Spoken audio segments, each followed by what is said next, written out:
Shalom, salam sejahtera untuk kita semuanya. Saudara-saudaraku dimanapun Anda berada, semoga kita sehat selalu. Bertemu kembali bersama dengan saya Pendeta Daniel Siswanto, dan kita akan belajar kembali akan pelajaran sekolah sahabat kita. Kita telah tiba di pelajaran yang kelima dengan judul Raja Damai yang Mulia. Ayat hafalan kita atau ayat inti kita terdapat di dalam Yesaya 9 ayat yang kelima. Sebab seorang anak telah lahir untuk kita, seorang putra telah diberikan untuk kita. Lambang pemerintahan ada di atas bahunya, dan namanya disebutkan orang penasehat ajaib, Allah yang perkasa, Bapa yang kekal, Raja Damai. Sebelum melanjutkan, mari kita berdoa. Bapa di sorga, kiranya Engkau berkati kami dengan hikmat akal budi dari sorga. Sementara kami belajar akan firman Tuhan ini, Roh Kudus-Mu akan menjamah hati kami, memberikan pengertian, dan kami boleh bertumbuh. Di dalam nama Yesus kami berdoa. Amin. Saudara-saudaraku yang kasih Tuhan, apakah senjata yang paling ampuh untuk melawan peperangan, kebencian, dan perselisihan? Kedamaian. Nah, kedamaian menjadi sesuatu yang mahal dan sulit ditemui dan dibangun di dunia yang sudah rusak ini. Tuhan menjanjikan adanya kedamaian yang dibuat bukan oleh manusia, namun oleh Tuhan sendiri. Kedamaian itu datang dari anak yang lahir di dunia ini, anak Allah, Raja Damai, yang membawa keselamatan dan menghentikan penyebab pertikaian di dunia ini, yaitu setan. Di pelajaran hari Minggu dengan judul Akhir Masa Suram Galilea, kita bisa baca secara lengkap kisahnya di dalam Yesaya pasal 8 ayat 23 sampai dengan Yesaya 9 ayat 1 sampai dengan 6. Nah, kondisi umat yang tak berpengharapan dalam Yesaya 8 ayat 21 sampai dengan 22 karena mereka berpaling kepada okultisme, gantinya pada Allah. Telah mendatangkan kesesakan, kegelapan, kesuraman, dan dibuang. Ini yang terjadi. Namun, tidak untuk selamanya kesuraman itu menghimpit. Sebab Tuhan mempunyai kabar baik bagi umatnya. Apakah kabar baik tersebut? Yesaya 8 ayat 23 sampai dengan Yesaya 9 ayat 4. Pertama, bahwa Raja Asyur, Tiglat-Pileser III, yang telah menduduki Galilea, yaitu tanah Zebulon dan Naftali, serta Transjordania di wilayah Israel Utara, dan menawan sebagian penduduknya dan mengubah wilayah itu menjadi provinsi Asyur. 2 Raja-Raja 15 ayat 29. Nabi Yesaya menubuatkan bahwa wilayah itu yang pertama kali ditaklukkan Asyur akan pertama kali juga melihat pembebasan. Ini kabar baik. Yang kedua, pelayanan Yesus pertama kali di wilayah Galilea memberikan pengharapan dengan memungkinkan atau dengan mengumumkan kabar baik tentang kerajaan Allah dan penyembuhan bangsa itu, termasuk membebaskan orang yang kerasukan setan dari belenggu iblis. Matius 4 ayat 12 sampai dengan 25. Jadi ada kabar baik bagi bangsa Israel, bagi penduduk Galilea, baik di masa perjanjian lama, demikian juga masa di dalam perjanjian baru. Siapakah yang akan membebaskan umat Allah ini? Yesaya 9 ayat 5 sampai dengan 6, firman Tuhan berkata, sebab seorang anak telah lahir untuk kita, seorang putra telah diberikan untuk kita, lambang pemerintahan ada di atas bahunya, dan namanya disebutkan orang penasihat ajaib, Allah yang perkasa, Bapa yang kekal, ya, Raja Damai. Besar kekuasaannya dan damai sejahtera tidak akan berkesudahan di atas tahta Daud dan di dalam kerajaannya. Karena ia mendasarkan dan mengokohkannya dengan keadilan dan kebenaran dan sekarang sampai selama-lamanya. Kecemburuan Tuhan semesta alam akan melakukan hal ini. Yesaya 9 ayat 5 sampai dengan 6. Yesuslah pembebas itu. Dialah yang membebaskan kita dari belenggu dosa. Sebagai catatan, melalui nubuatan ini, kita melihat bagaimana Alkitab mengambil peristiwa yang terjadi di dalam perjanjian lama untuk menggambarkan apa yang akan terjadi di dalam perjanjian baru. Demikian juga ketika berbicara tentang akhir zaman, peristiwa kebinasan kota Yerusalem tahun 70 Masehi, Matius 24, menggambarkan kehancuran dunia di akhir zaman. Masuk di pelajaran hari Senin, seorang anak bagi kita. Kisahnya di dalam Yesaya 9 ayat 5 sampai dengan 6. Yesaya 9 ayat 5. Sekali lagi, ini ayat yang penting. Sebab seorang anak telah lahir untuk kita, seorang putra telah diberikan untuk kita. Ya, saya berikan penekanan, diberikan untuk kita, lambang pemerintahan ada di atas bahunya, dan namanya disebutkan orang. Penasihat ajaib, Allah perkasa, Bapa yang kekal, Raja damai. Apakah keistimewaan dari anak yang lahir ini?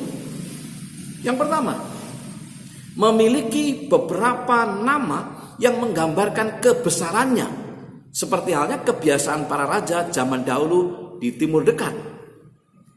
Apa nama-nama itu? Ada nama ajaib di sana. Sama seperti malaikat Tuhan yang menampakkan diri kepada Manoah dan menggambarkan namanya, kemudian naik ke surga dalam asap korban. Hakim-Hakim 13 ayat 18 dan 20. Ini menggambarkan pengorbanan Yesus. Ajaib. Kemudian Allah yang perkasa. Ini menunjukkan keilahiannya, bahwa Ia maha kuasa. Lalu Bapa yang kekal, bahwa keberadaannya dinyatakan sebagai yang kekal, anak Allah. Lukas 3 ayat 38. Dan Raja damai, dialah seorang raja yang berasal dari dinasti Raja Daud. Kerajaan damai miliknya akan kekal. Saudara-saudara sekalian, siapakah yang menjadi kegenapan dari anak yang dinubuatkan di sini? Di dalam Lukas 2 ayat 8 sampai 14, kita akan mendapati siapa anak ini. Hanya ada satu pribadi yang cocok dengan nubuatan ini, yaitu Yesus Kristus, anak ilahi Allah dan pencipta. Yohanes 1 ayat 1 sampai dengan 3, Yohanes 1 ayat 14, atau Kolose 1 ayat 5 sampai dengan 17, Kolose 2 ayat 9, Ibrani 1 ayat 2. Ya, Yesus Kristus lahir bagi kita untuk menyelamatkan dan memberi kita damai. Yang kedua, Dia menerima segala kuasa di surga dan di bumi.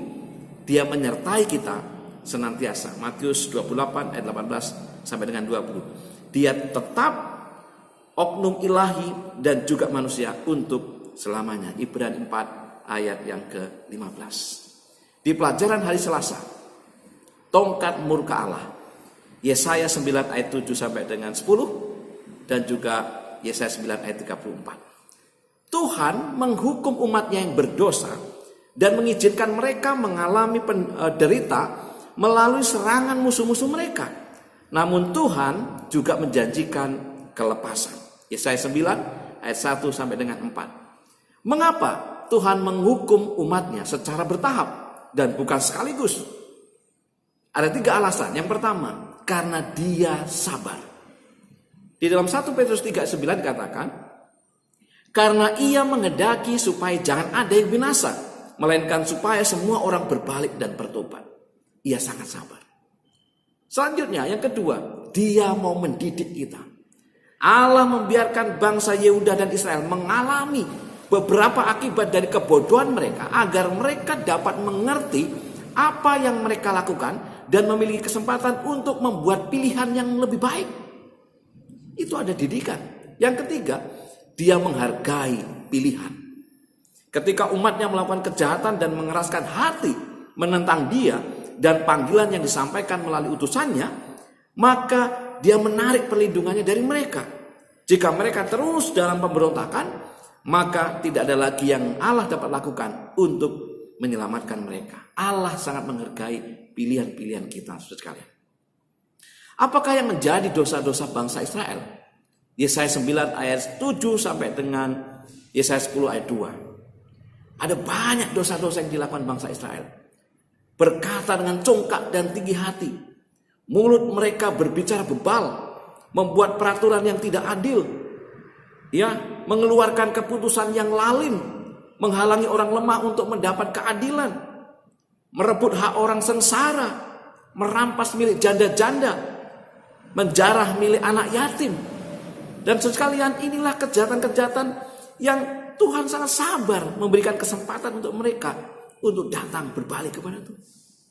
Nah, saudara-saudara sekalian, meskipun Allah berkali-kali membujuk kita dengan menyatakan kasih dan karakternya, Dia juga mengizinkan kita untuk menghadapi buah dan keputusan kita yang salah, agar kita menyadari akibat dari ketidaksetiaan. Supaya apa? Supaya manusia jerah. Tetapi manusia tidak jerah, saudara. Kebebasan kehendak atau kuasa memilih ini sangatlah ajaib. Kita tidak dapat menjadi manusia tanpa hal itu. Tetapi celakalah bagi mereka yang menggunakan kebebasan kehendak yang Tuhan berikan dengan cara yang salah. Ini sangat perlu kita pikirkan dengan baik-baik. Kita diberikan kebebasan, tetapi kita harus berhati-hati. Hari Rabu, akar dan cabang menjadi satu. Yesaya pasal 11. Di dalam Yesaya 11 ayat 1 dikatakan, suatu tunas akan keluar dari tunggul Isai, dan taruk yang akan tumbuh dari pangkalnya akan berbuah. Nah, ayat ini memberikan gambaran bahwa dinasti Daud saatnya nanti akan kehilangan kuasanya. Namun akan bangkit sebuah tunas dari tunggul yang tampaknya sudah hancur, yaitu seorang pemerintah dari keturunan Daud. Siapakah seorang pemerintah dari keturunan Daud itu, dan mengapa disebut pangkal Isai? Yesaya 11 ayat 10 dan Wahyu 22 ayat 16 menjawab pertanyaan ini. Yesus Kristus adalah sosok yang tepat dalam gambaran yang diberikan di sini. Datang dalam garis keturunan Daud, Lukas 3 ayat 23 sampai dengan 31, juga merupakan keturunan Adam dan juga merupakan anak Allah. Lukas 3 ayat 38. Dengan kata lain, Kristus merupakan nenek moyang Daud dan pada saat yang sama adalah keturunan Daud. Dalam cara apakah pemerintah keturunan Daud mengembalikan efek jahat dari dosa dan kemurtatan? Yesaya pasal 11. Pemerintahan yang baru ini dijalankan berdasarkan prinsip-prinsip surga yang berpikir dan bertindak selaras dengan Tuhan, menghakimi dengan adil, menghukum yang jahat, dan membawa damai bagi semesta. Tuhan yang akan memegang kendali, dan Ia akan mengembalikan, memulihkan, dan menyatukan kembali umat sisa yang setia, di mana suasana yang benar-benar baru akan dimiliki dan dirasakan. Pemerintahan yang baru ini akan menjadi pemerintahan yang kuat dan lebih kuat dari pemerintahan zaman Daud yang mengalahkan raja-raja. Sebab ia akan membawa kedamaian sampai kepada esensi ciptaan itu sendiri, di mana tidak ada lagi yang dapat berbuat jahat. Nubuatan Yesaya 11 bukan hanya berbicara tentang kedatangan Yesus yang pertama, tetapi juga yang kedua. Karena keduanya diikat menjadi satu, sebab keduanya adalah dua bagian yang utuh. Selain itu, rencana keselamatan agar dapat sempurna menuntut kedatangan Yesus yang pertama yang sudah terlaksana, dan kedatangan yang kedua yang kita masih nantikan sebagai penyempurna dari pengharapan kita sebagai orang Kristen. Di pelajaran hari Kamis, engkau menghibur aku. Yesaya 12 ayat 1 sampai dengan 6. Di dalam kitab Yesaya 12, ini adalah sebuah pujian kepada Allah atas rahmat-Nya dan penghiburannya yang berkuasa.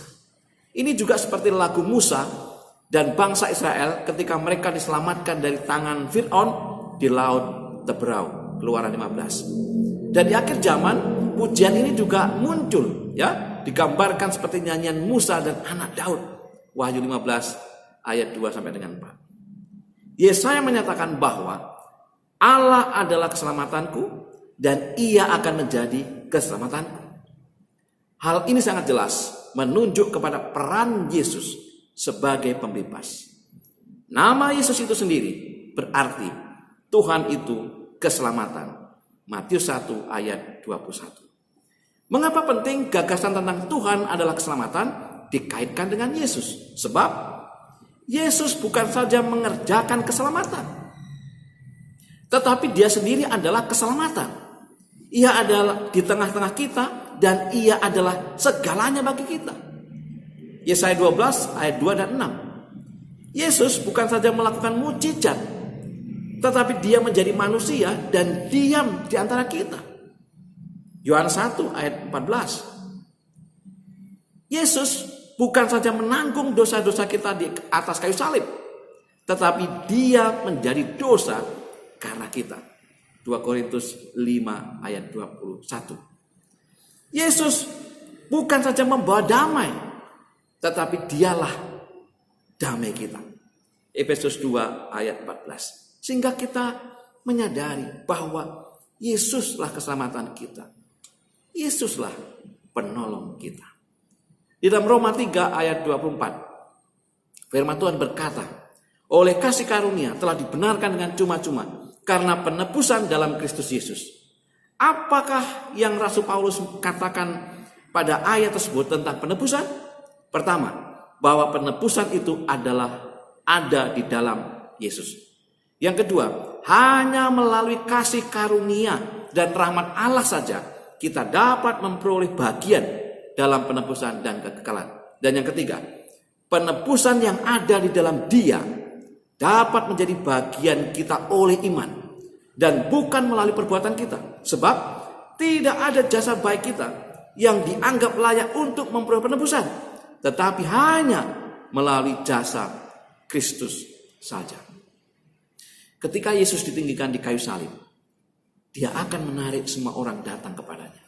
Yohanes 12 ayat 32 sampai dengan 33.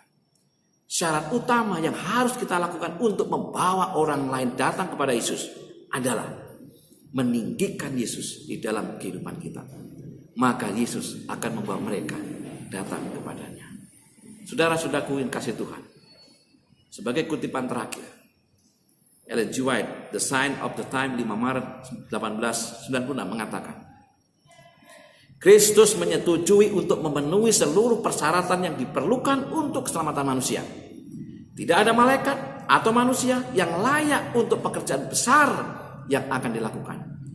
Anak manusia itu sendirilah yang harus ditinggikan. Karena hanya sifat alami yang tidak terbataslah yang dapat melakukan proses penebusan. Kristus setuju untuk menghubungkan dirinya dengan mereka yang tidak setia dan berdosa, mengambil sifat alami manusia, memberikan darahnya, dan membuat jiwanya sebagai persembahan karena dosa manusia. Dalam sidang musyawarah surga, kesalahan manusia diukur, murka atas dosa diperhitungkan, namun Yesus Kristus tetap menyatakan keputusannya bahwa Dia akan memikul tanggung jawab untuk memenuhi persyaratan yang diperlukan agar pengharapan dapat diberikan kepada ras yang sudah jatuh. Dialah Raja Damai. Siapa itu? Yesus Kristus. Mari kita tunduk kepala dan berdoa. Bapa, terima kasih bila mana kami telah mempelajari firman-Mu melalui pelajaran sekolah Sabat. Sekali lagi, mohon hikmat akal budi dari sorga, Roh Kudus Tuhan, agar memberikan pengertian yang benar sehingga kami boleh semakin diteguhkan iman percaya kami. Dalam nama Yesus kami berdoa. Amin. Saudara-saudaraku yang dikasihi Tuhan, mari kita tetap sungguh-sungguh di dalam mempelajari akan pelajaran sekolah Sabat kita, dan kiranya kita semakin diberkati melalui pelajaran firman Tuhan yang indah ini. Selamat Sabat, Tuhan